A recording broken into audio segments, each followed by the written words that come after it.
Միջնորդություն է ներկայացվել դատարան գործարար Սամվել Կարապետյանի նկատմամբ կալանքը որպես խափանման միջոց կիրառելու վերաբերյալ։ Հասունացել է պահը Հայաստանի էլեկտրական ցանցերը ազգայնացնելու, Փաշինյանն է հայտարարել։ Հանրային ծառայությունները կարգավորող հանձնաժողովը 10 միլիոն դրամով տուգանել է Հայաստանի էլեկտրական ցանցեր ընկերությանը։ Իսկ ծրագրեր են կյանքի կոչվել Տաշիր ընկերությունների խմբի հիմնադիր Կարապետյանի ներդրումներով։ Իրано-իսրայելական հակամարտությունը օր-օրի շարունակում է նոր թափ ստանալ։ Եթե երկարաձգվի Իրան-Իսրայել հակամարտությունը, ապա կարող է փախստականների ներհոս լինել դեպի Հայաստան։ Ջալալ Հարությունյանի դատավճիռը մնացել է անփոփոխ, նա 5.5 տարով կազատազրկվի։ Ինչու են երեխաները ավելի ագրեսիվ դարձել 20 տարի առաջ, նրանց վարքն ավելի մեղմ էր։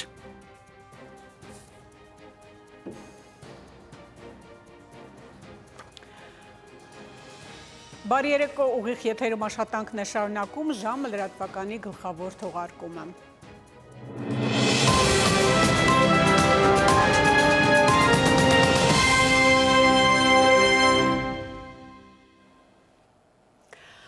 Ազգային բարեգործ Սամվել Կարապետյանին առնչվող աղմկոտ իրադարձությունները շարունակվում են։ Ռուսաստանը բնակ գործարար բարերարին մեղադրանք է առաջադրվել իշխանությունը յուրացնելու հրապարակային կոչերի համար, քննիչը միջնորդություն է ներկայացրել դատարան կալանավորելու նրան։ Քրեական վարույթը նախաձեռնել են քննչական կոմիտեի պետության սահմանադրական կարգի հիմունքների և հասարակական անվտանգության դեմ ուղղված հանցագործությունների քննության գլխավոր վարչությունում։ Բարեգործը չի ընդունում իրեն առաջադրված մեղադրանքը։ Սամվել Կարապետյանի զորակցությունը Մայրաթոր Սուրբ Էջմիածնին վերածվեց քաղաքական հետապնդման։ Այս մասին դատարանի բակում լրագրողներին ասել է Ռուսաստանի և նոր Նախիջևանի թեմի առաջնորդ Եզրաս արքեպիսկոպոս Ներսիսյանը։ Այս մասին պատմող տեսանյութը ձեր ուշադրությանը կներկայացնենք մի փոքր ավելի ուշ։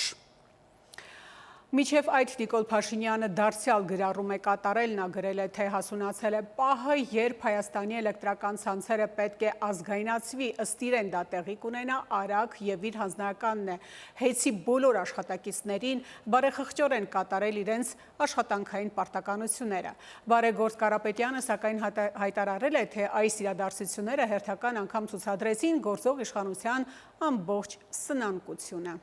Լրագրողները Փաշինյանին խորհրդարանում հարցնում են, ինչու գործարար Սամվել Կարապետյանի եկեղեցուն աջակցող հայտարարություններից հետո սկսվեցին գործողություններ Կարապետյանի ու ընտանիքի նկատմամբ։ Փաշինյանը ձևակերպում է, թե այդ հայտարարությունները ոչ թե եկեղեցու, այլ Հայաստանի Հանրապետության մասին էր։ Փորձ էր արվում տպավորություն ստեղծել, թե Հայաստանի Հանրապետությունում կարող են գալ ինչ-որ մարդիկ, ինչ-որ տեղերից եւ ինչպես իրենք են ասում, իրենց ձևերով ինչ-որ բան անել և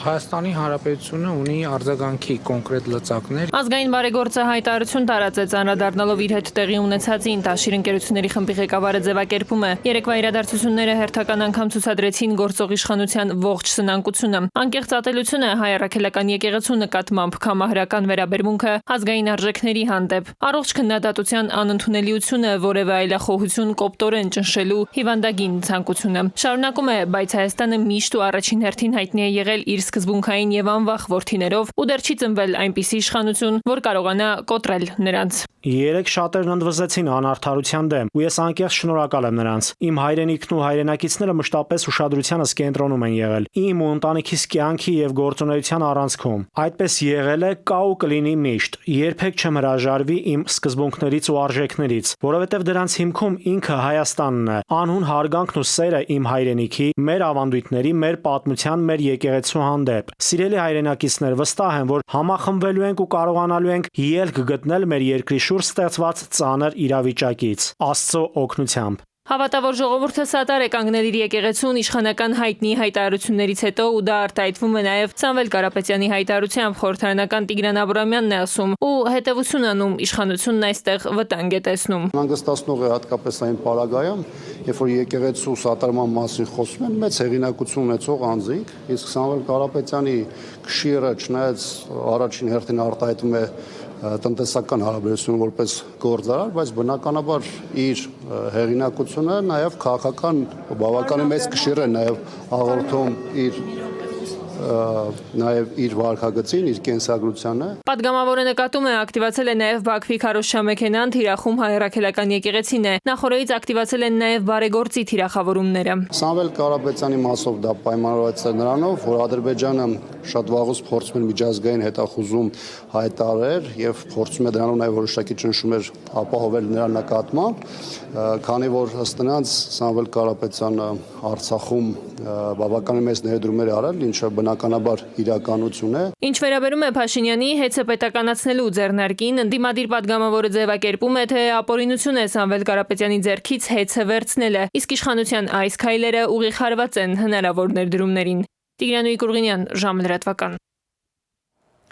Խոստացված ռեպորտաժը պատրաստ է եւ այն կարող ենք ներկայացնել ձեր ուշադրությանը եւս մեկ անգամ հիշեցնենք, որ ազգային բարեգործ Սամվել Կարապետյանին առնչվող աղմկոտ իրադարձությունները շարունակվում են։ Ռուսաստանաբնակ գործարար բարերարին մեղադրանք է առաջադրվել իշխանությունը յուրացնելու հրապարակային կոչերի համար, քննիչը միջնորդություն է ներկայացրել դատարան կալանավորելու նրան, քրեական վարույթը նախաձեռնել են քննչական կոմիտեի պետության սահմանադրական կարգի հիմունքների եւ հասարակական անվտանգության դեմ ուղղված հանցագործությունների քննության գլխավոր վարչությունում։ Բարեգործը չի ընդունում իրեն առաջադրված մեղադրանքը։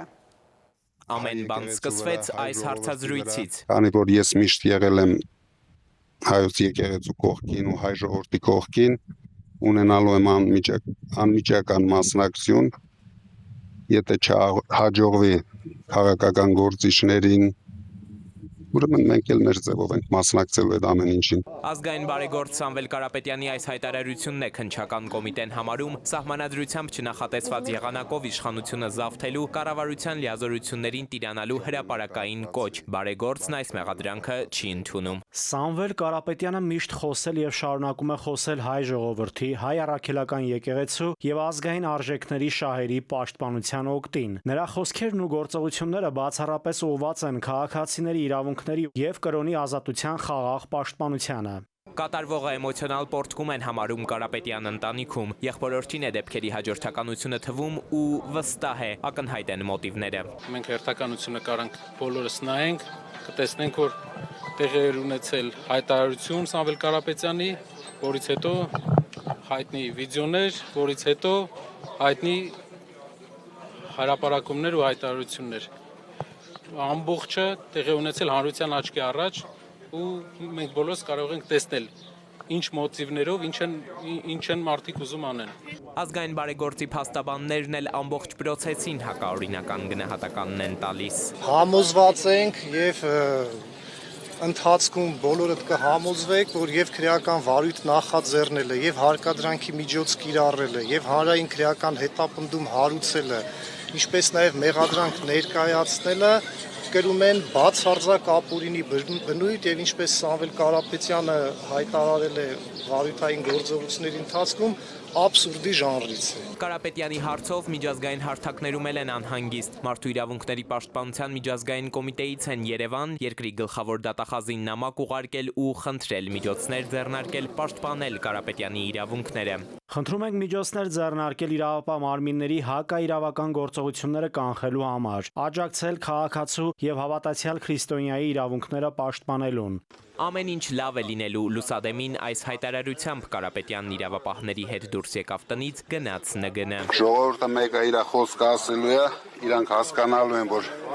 ասելու 5 տարի ամեն օր ինձ տենում են։ Իրանք հասկանալու են, որ սխալվեց։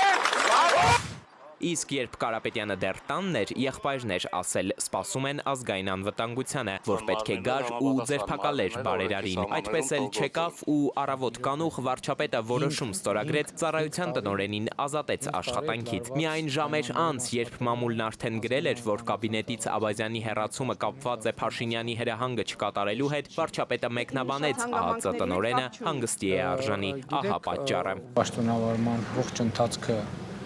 եղել է չափազանց բարդ եւ ես կարծում եմ, որ նա արժանացել է, որ մի քիչ հանգստանա։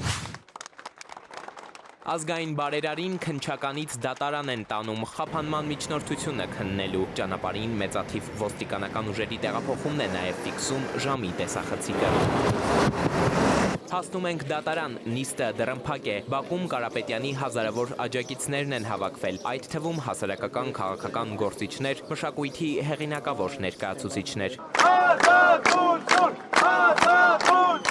Գալիս են նաև մայր եկեղեցու հոգևորականները, ազատության, արդարության հաղթանակի աղոթք բարձրացնում։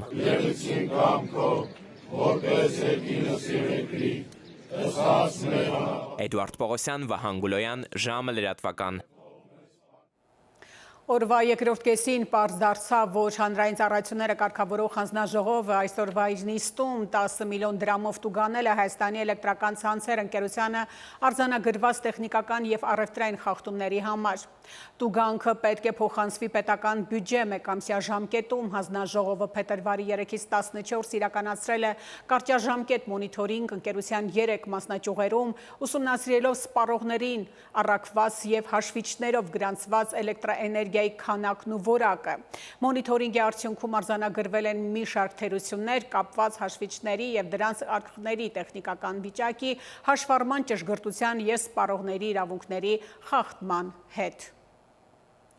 Պիցա Տաշիր ՍՊ-ի կողմից Ծննդամթերքի անվտանգության տեսչական մարմին ներկայացված դիմումի համաձայն այս պահին վերահսկողություն է իրականացվում այդ կազմակերպությանը պատկանող 30 հանրային սննդի կետերում։ ՍԱՏՄ Ծննդամթերքի անվտանգության վարչության տեսուչների կողմից Պիցա Տաշիրի և Երևանի Սահակյան 22 հասեում գործող մասնաճյուղում իրականացվող վերահսկողության ընթացքում հայտնաբերվել են իրավական ակտերով սահմանված սանիտարահիգիենիկ նորմերի կոպիտ խախտումներ։ Ավելի ուշ ՍԱՏՄ-ն տեղեկացրել է, որ կասեցվել է Պիցա Տաշիր սահմանափակ պատասխանատվությամբ ընկերության Տերյան 69 և Մաշտոցի 50 հասցեներում գործող հանրային սննդի օբյեկտի արտադրական գործունեությունը մինչև հայտնաբերված խախտումները վերացնելը։ Սամվել Կարապետյանի հետագիծը բարեգործության այցեքարտ է։ Հանրահայտ է, թե ինչպիսի վերաբերմունք ունեն Կարապետյան եղբայրները իրենց հայրենի եզերքին ու իրենց ծննդավայրին։ Հայրենասիրությամբ ու իրենց հատուկ հյուրասիրությամբ նրանք աչքաթող չեն անում Հայաստանի որևէ անկյուն։ Բարեգործ ամենահաս ձեռքը Արցախին էլ հասցրեց, ուժը, կորով ու ջանքը Արցախ աշխարհում էլ ներդրեց։ Հայ մտավորականները այսօր զորակցում են ու իրենց աջակցությունն են բերել բարեգործին։ Ամենադժվար պահերին հայի ու Հայաստանի կողքին է։ Ոչ մի րոպե չի դադարել գործել հանուն հայրենիքի։ Ազգային բարեգործ Սամվել Կարապետյանի բարերարությունը բազմաշերտ է, սկսած եկեղեցաշինությունից ընդհուպ հայրենանվեր ծրագրեր։ Իր գործունեությամբ մեծ ներդրում է ունեցել հայ ժողովրդի բարեկեցության, մշակույթի, կրթության, առողջապահության և մի շարք այլ ոլորտներում։ Մեծապես աջակցել է հատկապես հայ առաքելական Սուրբ եկեղեցու և հայկական հոգևոր ժառանգության պահպանմանը։ Սամվելի եկեղեցա սիրությունը, եկեղեցա պաշտությունը, եկեղեցա մեծարումը ես նմանեցնում եմ Մոնտաշովի ամբողջ այդ բարեգործական աշխատանքը, որ արվել է։ Դա միայն հիասմունքի արժան և շնորհակալության։ Խորին խոնարհում ու շնորհակալություն Կարապետյան ընտանիքից, Սամվել Կարապետյանից։ Բազմաթիվ եկեղեցիներ ու վանական համալիրներ են դարձյալ շունչ առել Սամվել Կարապետյանի նախաձեռնությամբ։ Սուրբ Փրկիչ վանքը, Լոռու Սուրբ Սարգիս եկեղեցին, Հովանես Օձնեցի վանական համալիրը, Արցախի Դադիվանքը, ինչպես նաև Կրոնշտադտի ծովային տաճարը Ռուսաստանում։ Հայ ազգի նվիրյալը տարիներ շարունակ միլիոնավոր դոլարների ներդրում է կատարել հատկապես Մայրաթոռում, ֆինանսավորել է վեհարանի շենքի, ինչպես նաև դահլիճի կառուցման ծախսերը։ Հիացած եմ նորագույն դահլիճով, փայլուն դահլիճ է։ Շատ գեղեցիկ, այսպես բարերգան, արիստոկրատ դարժե։ Բայց ինչպիսի գրադարան է սարքված։ Գրադարանը, ուղղակի ես գրադարանը թորնիկից հետ էի գնացել, ասես գալիս է ուրախությունից։ Ինչ շքեղագույն գրքերը, հնագույն մեր գրքերի, ինչպիսի մի գրադարան, մի ամբողջ մատերադարան է կառուցված։ Եվ այդ արել է Սամվել Կարապետյանը։ Կարապետյանը մեծապես աջակցել է նաև Արցախի մշակութային ժառանգության պահպանմանը, ֆինանսավորելով Արցախ աշխարհի պատմական և մշակութային հուշարձանների վերականգնումը։ Նրա աջակցությամբ են կառուցվել Ստեփանակերտի հանրապետական բժշկական կենտրոնը, ինչպես նաև վերականգնողական կենտրոններ վիրավոր և հաշմանդամություն ունեցող զինծառայողների համար։ Այսօր նրան սատարելու են եկել մտավորականները, մշակույթի գործիչները։ Ես այստեղ եմ, որպեսզի կանգնեմ իմ պարոն Կարապետյանի կողքին, համաձայն եմ իր ամեն միացած տառին։ Համարձակ այսօր հասական պահին, երբ որ կանգնեց եկեղեցու կողքին, արիությամբ կանգնեց, միշտ իր խոսքով, իր գործերով կանգնած է եղել եկեղեցու եւ ժողովրդի կողքին, այսօր իր ելույթը, իր կեցվածքը սա հաստատում է այդ մասին։ Գաղտնիք չէ, որ մեծանուն հայի ջանքերով բազում աշխատատեղեր են նաև ստեղծվել։ Տաշիր ընկերությունների խմբի հիմնադիր Կարապետյանի ներդրումներով իրականացվել են էներգետիկ ենթակառուցվածքների արդիականացման ծրագրեր։ Օրինակ Հայաստանի էլեկտրական ցանցեր ընկերության արդիականացումը։ Այստեղ ի դեպ 2500 նոր աշխատատեղեր են ստեղծել։ Կարապետյանը շատ կարևոր մարդ է։ Ես ճիշտ ասած անձամբ ծանոթ չեմ, ուղղակի ես գիտեմ նրա առհասարակ եկեղեցական բարեգործությունները, նրա քաղաքացիական բաները, նա մարդը մենակ չի վայել, ինքը կիսում է իր ազգի հետ, ինքը իր ազգի մասն անում է ամենից, եւ սա նորից ինչ-որ ազգային բանի խփելու բանն է։ Բիզնեսին իր ազգային որևէ բան պիտի չմնա։ Ռուսաստանաբնակ հայազգի գործարարը $1 միլիոն է նվիրաբերել Հայաստան համահայկական հիմնադրամի հեռուստամարաթոն 2015-ին, նպատակ ունենալով աջակցել Արցախում 5 եւ ավելի երեխա ունեցող ընտանիքներին բնակարանով ապահովելու ծրագրին։ Բարերարի առատաձեռնության շնորհիվ շուրջ 115 երեխա տանիք ունեցավ։ Գործարար Բարերարը երբեք չի դավաճանել հայի ազգային նկարագրին։ Իր անվերապահ նպաստն է բերել հայապահպանությանն ու ահռելի ներդրումն ունեցել հայրենիքի հզորացման գործում։ Սվետլանա Ավդիշյան, ժամը լրատվական։ Արմենիայում լրատվական երեկոն շարունակվում է, կհանդիպենք քիչ անց։ Իրանը-իսրայելական հակամարտությունը օր-օրի շարունակում է նոր թափ ստանալ։ Եթե երկարաձգվի Իրան-Իսրայել հակամարտությունը, ապա կարող է փախստականների ներհոսք լինել դեպի Հայաստան։ Ինչու են երեխաները ավելի ագրեսիվ դարձել 20 տարի առաջ, նրանց վարքն ավելի մեղմ էր։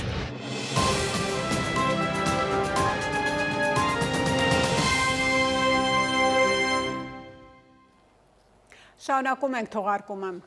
Անհետ կորածների հարազատները փակել են Բաղրամյան պողոտան, նրանք նստացույց են իրականացնում ազգային ժողովի շենքի առջև, պահանջում են ազգային անվտանգության ծառայության տնօրենի պաշտոնում կրկին Արմեն Աբազյանի նշանակել, քանի որ անհետ կորածների գործերով հենց նա էր զբաղվում։ Նշենք, որ Արմեն Աբազյանի պաշտոնից ազատվելուց հետո ազգային անվտանգության ծառայության տնօրենի պարտականությունների կատարումը ժամանակավորապես վերապահվել է ազգային անվտանգության ծառայության տնօրենի տեղակալ Անդրանիկ Սիմոնյանին։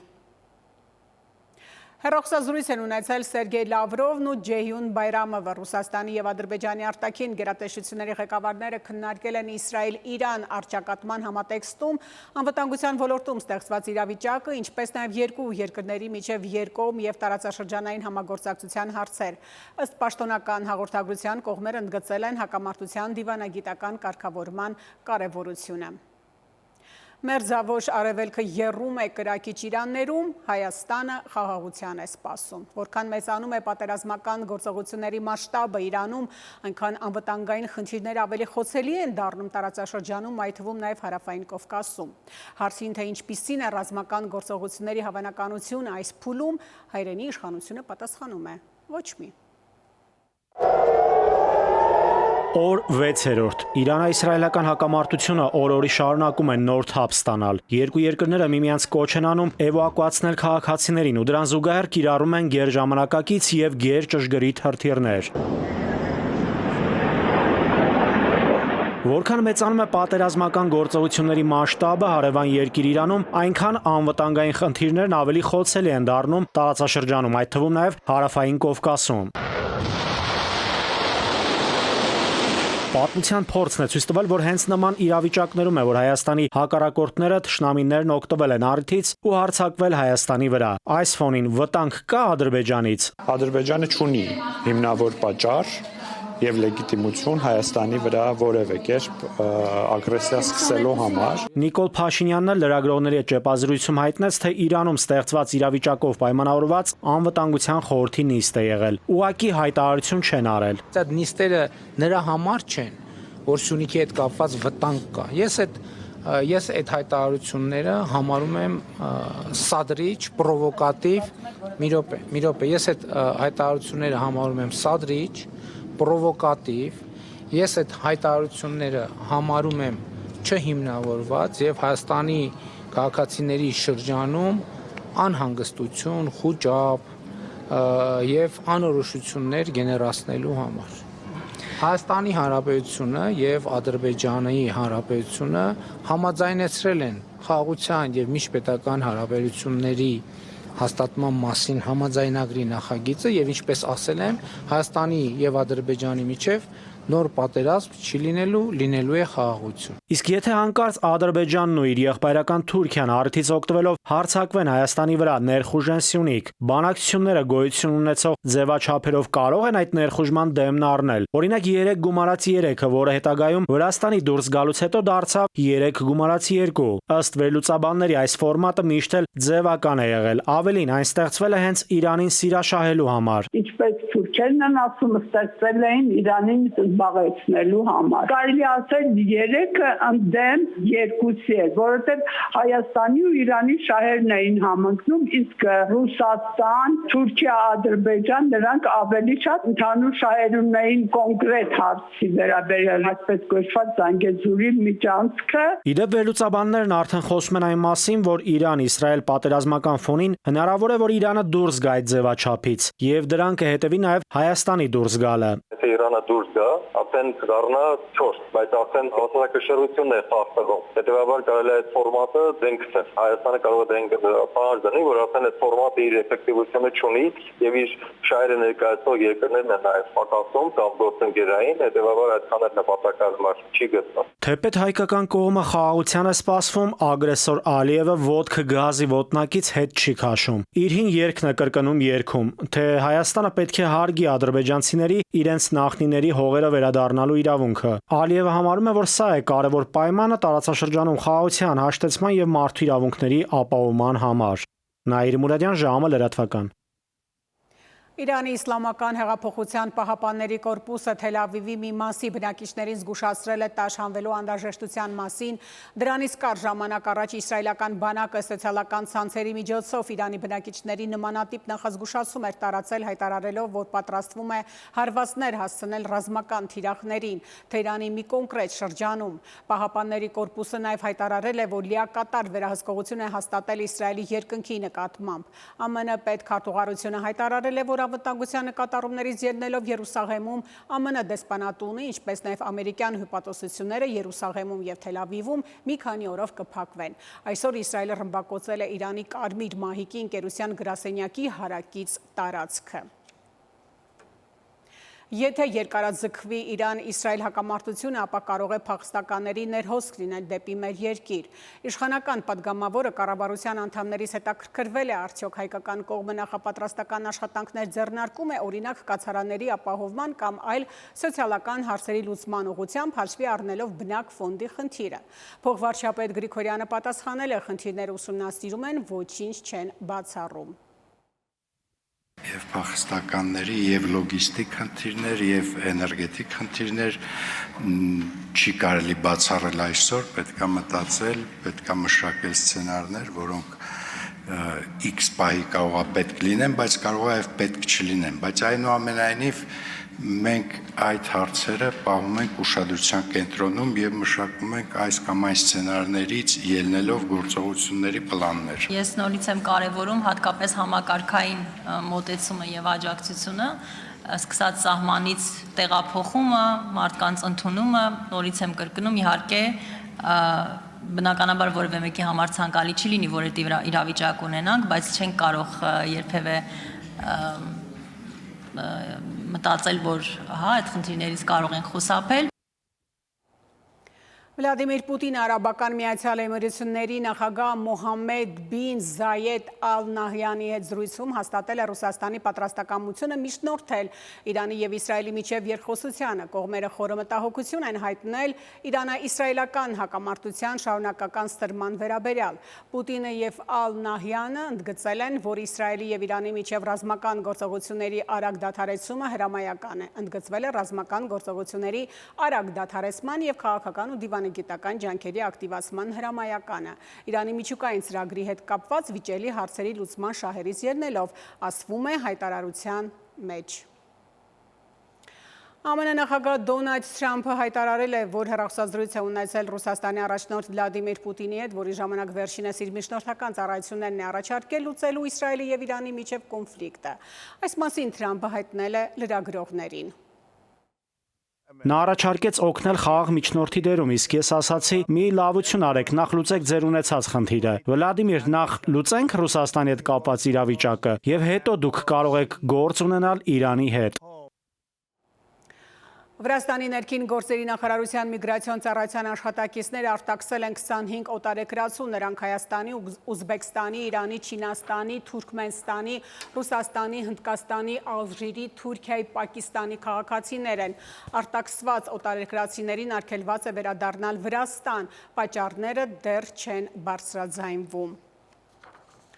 Ինչից է մարդ դառնում ագրեսիվ, ագրեսիայի առաջացման պատճառներից մեկը ըստ հոգեբանների ցավի զգացողություն է, որը կարող է լինել ֆիզիկական կապված տարբեր հիվանդությունների հետ կամ հոգեբանական վիրավորանք մերժում։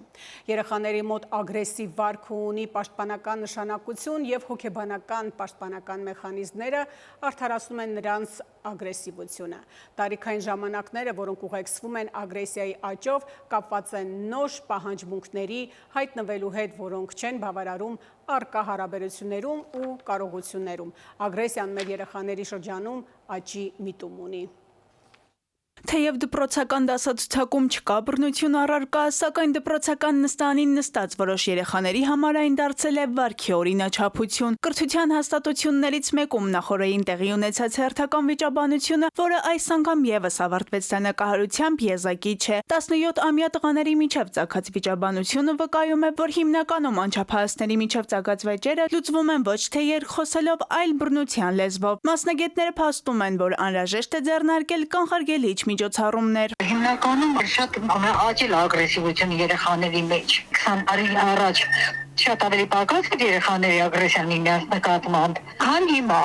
2025 թվականի առաջին կեսին մամուլն արձանագրել է անչափահասների մասնակցության վիճաբանությունների բազմաթիվ դեպքեր, որոնց ճնշող մեծամասնությունը տեղի է ունեցել կրթական հաստատություններում կամ դրանց հարակից տարածքներում։ Ինչպես է արմատավորվում այսպիսի վարքը, ինչու է պատանի որպես ելք բռնությունն ընտրում։ Երիտասարդները այսօր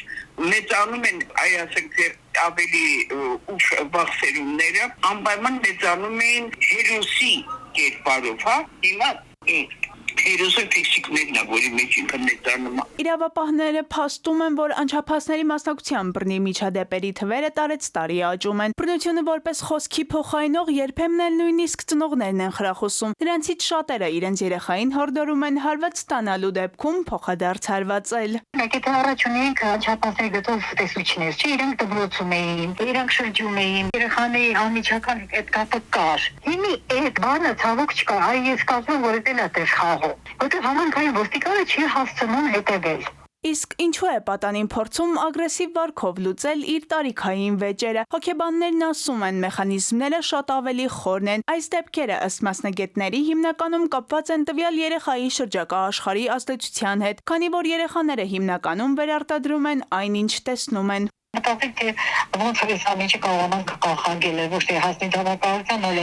կանխարգելումը լավ իրականացվի։ Փորձագետները միաբերան պնդում են, որ անչափահասների ագրեսիվ վարքագծի բացառմանը հնարավոր է հասնել միայն համատեղ պայքարի արդյունքում։ Ասմիկ Անտոնյան, ժամը լրատվական։ Ժամը լրատվականը շարունակվում է եւ կհանդիպենք քիչ անց։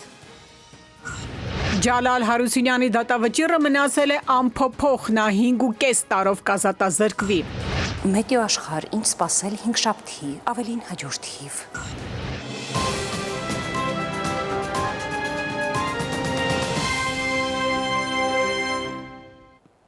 Շարունակում ենք թողարկումը։ Արշին բանկը ընդլայնում է իր ծառայությունների թիվը ամբողջ հանրապետությունով մեկ, բանկն արդեն նոր մասնաճյուղ ունի Մալաթիա Սեբաստիայում, այս մասնաճյուղի բացման անհրաժեշտություն առաջացել է բանկի հաճախորդների բազայի ակտիվ աճով։ Արշին բանկը ընդլայնում է իր ծառայությունների թիվն ամբողջ հանրապետությունով մեկ։ Բանկն իր նոր մասնաճյուղը բացեց նաև Մալաթիա Սեբաստիա վարչական շրջանում, Զորավար Անդրանիկի 24-ի 1 հասցեում։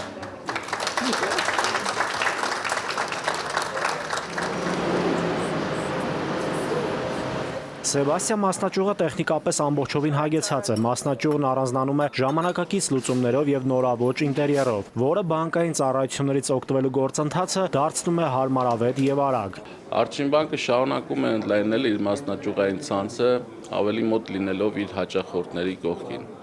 Այս անգամ բանկն իր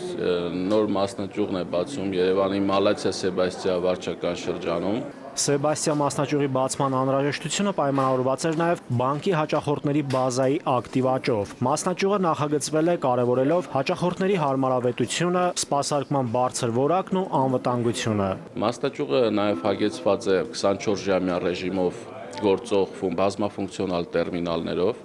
որոնք հաճախորդներին հնարավորություն կտան իրենց ֆինանսական գործարքները կատարել, նաև մասնաճյուղի աշխատանքային ժամերից դուրս ժամանակահատվածում։ Արչին բանկն ունի 72 մասնաճյուղից բաղկացած ցանց, որն ամենամեծն է հանրապետությունում։ Մասնաճյուղերից 28-ը գտնվում է Երևանում, իսկ 44-ը մարզերում։ Նաիրի Մուրադյան, Զորաբ Քարամյան, ժամը լրատվական։ Ներդրումային ֆորում Երևանում այս տարի HIV Երևան 2025 ֆորումին մասնակցելու համար գործարարներ են ժամանել 14 երկրից։ Ներդրումային ֆորումի գլխավոր գործընկերն է Ամերիա բանկը։ 14 երկրից հարյուրավոր գործարարներ են ժամանել մեր երկիր մասնակցելու HIV Երևան 2025 ներդրումային ֆորումին։ Քննարկում են ներդրումային մի շարք նախագծեր, ինչպես նաև հյուրընկալության էկոհամակարգի զարգացման, շուկայի միտումների, ռիսկերի կառավարման, կայուն հյուրընկալության զարգացման, ուղղությունների բրենդավորման, տարածաշրջանային զբոսաշրջության և կլաստերների հարցերը։ Մենք կենտրոնացած ենք Հայաստանում շուկայի ձևավորման, ներդրումների ներգրավման և բարձրակարգ նախագծերի իրականացման վրա։ Նպատակ ունենք միավորել ոլորտի շահառուներին, խորհրդատուներից մինչև խոշոր շինարարական ընկերություններ, միջազգային օպերատորներ։ Մենք հավատում ենք, որ այս համագործակցությունը կստեղծի ուժեղ սիներգիա, նպաստելով երկրի ենթակառուցվածքների և զբոսաշրջության զարգացմանը։ Ամերիա բանկը, որ ֆինանսական և տեխնոլոգիական առաջատար հաստատություն է մեր երկրում, ինչպես նաև վարկային պորտֆելով Հայաստանի խոշորագույն դրամատունը, ներդրումային ֆորումի գլխավոր գործընկերներից է։ Այստեղ ենք այսօր կիսվելու պրոյեկտների ֆինանսավորման մեր փորձով, ինչպես նաև քննարկելու տնտեսության աճող ճյուղերի զարգացման հեռանկարները։ Ուրախ ենք այսօր մեկ հարկի տակ գտնվելու այս ոլորտի հիմնական դերակատարների հետ, մասնավորապես պետական և մասնավոր սեկտորի, ինչպես նաև գործընկեր ֆինանսական միջազգային կազմակերպությունների հետ։ Զբոսաշրջության ոլորտի ամենախոշոր և երկարաժամկետ բազմափուլ ներդրումային նախագծերից Myler Mountain Resort-ի ներկայացուցիչները ևս այստեղ են։ Դարձյալ գլխավոր գործընկերների շարքում են։ Hospitality Forum-ը հենց այն հարթակն է, որտեղ որ մենք պիտի պայմանավորվածություններ ձեռք բերենք մեր գործընկերների հետ, նոր կոնտակտներ ստեղծենք ոլորտում եւ ընդհանուր առմամբ կարողանանք մեր պրոյեկտը ներկայացնել եւ նոր ներդրումներ ներգրավել։ Նախորդ տարի 2024-ին, երբ ֆորումն առաջին անգամ էր անցկացվում, կնքվեցին ներդրումային համագործակցության երկու պայմանագրեր։ Դրանցից մեկով աշխարհահռչակակոր խումբը եւ հայկական տեխնոտում ընկերությունը կհամագործակցեն։ Նրանք Հայաստանում կներկայացնեն Pullman Premium ապրանքանիշը։ Մյուս պայմանագրով Radisson Hotel Group-ը հայտարարեց Radisson Hotel and Spa Գյումրին բացելու եւ հետագայում Radisson Ծաղկաձորի մասին։ Էդուարդ Պողոսյան, Վահան Գուլոյան, ժամը լրատվական։ Գլխավոր դատախազությունը պահանջում է քաղաքացիական ավիացիայի գլխավոր վարչության նախկին պետ Արտյոմ Մովսեսյանից բռնագանձել 8 անշարժ գույք 1.5 միլիարդ դրամ։ Լրահոսի ուշագրավ այլ թեմաները մեկ տեսաշարով։ Ազգային անվտանգության ծառայության նախկին տնօրեն Միքայել Համբարձումյանը Սամվել Կարապետյանի հետ կապված իրավապահների գործողությունները որակել է որպես նախադեպը չունեցող դեպք։ Նա նշել է, որ իրավապահները ժամեր անց հետապնդում են սկսել ընդհանրապես կարծիք հայտնելու համար։ Ողջամիտ փորձառու ուժայինները չէին ներքաշվի այս գործընթացում, գրել է Համբարձումյանը։ Նա ընդգծել է, որ գործողությունների քաղաքական ենթատեքստը հրապարակային գրառումներով ակնհայտ է դառնում։ Հակակոռուպցիոն դատարանը վարույթ է ընդունել գլխավոր դատախազության ապօրինի ծագում ունեցող գույքի բռնագանձման վերաբերյալ հերթական հայցադիմումը, որի համաձայն քաղաքացիական ավիացիայի գլխավոր վարչության նախկին պետից եւ նրա հետ փոխկապակցված անձանցից պահանջում է բռնագանձել 8 անշարժ 2 շարժական գույք, 5 իրավաբանական անձում մասնակցություն 1 միլիարդ 550 միլիոն 258 հազար դրամ, որպես ստացված ապօրինի եկամուտների եւ միջոցների մնացորդ, 8 միլիոն 419 հազար դրամ, որպես ապօրինի ծագում ունեցող եւ բարեխիղճ սրբերողների փոխանցված կամ չնույնականացված դրամական միջոցների հանրագումար։ Վերաքննիչրատան ուժի մեջ է թողել Ջալալ Հարությունյանի 5.5 տարվա ազատազրկման դատավճիռը 44-օրյա պատերազմում 20 զինծառայողի մահվան գործով։ Հարությունյանը մեղավոր է ճանաչվել զինվորական ծառայության անփույթ վերաբերմունքի համար։ Քրեական գործի տվյալներով գեներալը թշնամուն ներկայացրել է որպես մերոնք, ինչի հետևանքով զինծառայողները չեն կարողացել պաշտպանվել։ Հայկական կոնյակով բեռնված 33 մեքենայի հետ կապված վրացական կողմը այսօր դրական թույլտվություն է տվել։ Նրանք դուրս են եկել մաքսային տարածքից, վերի լարսով գնում են դեպի իրենց վերջնագետ Ռուսաստան։ Ըստ էկոնոմիկայի նախարարի վրացական կողմին առաջարկել են մեխանիզմ, եթե որևէ մեքենայի հետ կապված կա կասկած, ապա համատեղ փորձանմուշ վերցնել եւ ուղարկել եվրոպական մի լաբորատորիա ուսումնասիրության։ Նախարարը չի մանրամասնել վրացական կողմը համաձայնվել է այս առաջարկին, թե ոչ։ Հայ-վրացական սահմանի մաքսատան ծառայողները Հայաստանից Վրաստան թմրանյութերի խոշոր խմբականակի ներկրում են կասեցրել, հայտնում են Վրաստանի ներքին գործերի նախարարության մամուլի ծառայությունից։ Նշվում է, որ Հայաստանից եկած բեռնատարում վրացական մաքսատան ծառայողները հայտնաբերել են մոտ 300 կիլոգրամ հերոին։ Մաքսակետի աշխատակիցները բեռնատարի կցորդիչի զննության ժամանակ գտել են արտաքուստ աղբյուրի նմանվող 600 պլաստիկ տարա։ Դրանցում էլ հայտնաբերվել է $31 միլիոն արժողությամբ 298 կիլոգրամ թմրանյութը։ Բեռնատարը Վրաստանի քաղաքացի է վարել, նրան մինչև 20 տարի կամ ցմահ ազատազրկում է սպառնում։ Ասմիկ Անտոնյան, ժամը լատվական։ Իսկ թե ինչ եղանակ է սպասվում, կպատմի Լիլի Հովերը, խնդրեմ։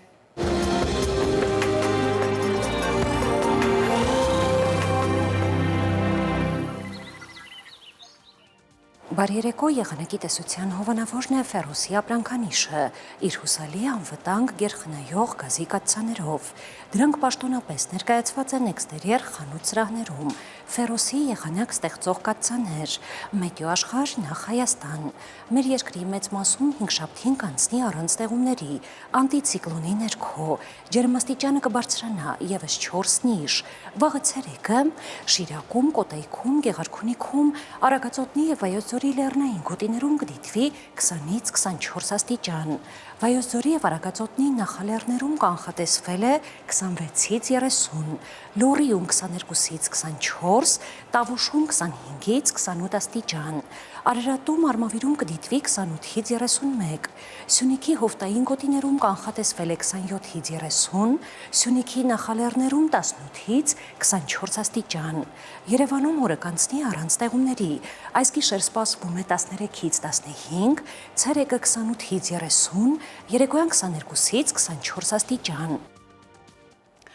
Եվ վերջում վերադառնանք այս օրերի թեժ թեմային, րոպեներ առաջ ավարտվել է Սամվել Կարապետյանի կալանքի միջնորդության քննությունը, դատարանը հեռացել է խորհրդակցական սենյակ որոշում կայացնելու։ Բարեգործի փաստաբանական թիմը քննությունից հետո տեղեկացրել է, որ 4 ժամ տևած քննության ընթացքում փաստաբանական թիմը իր հիմնավորումներն է հանգամանորեն ներկայացել քննչական թիմն իրենը։ Մեղադրանքի հիմքում Կարապետյանի հայտնի տեսանյութն է, որտեղ նա իր աջակցությունն է հայտնում եկեղեցուն։ Փաստաբաններն ասում են, հույս ունեն, որ դատարանը օբյեկտիվ կլինի եւ կմերժի կալանքի միջնորդությունը։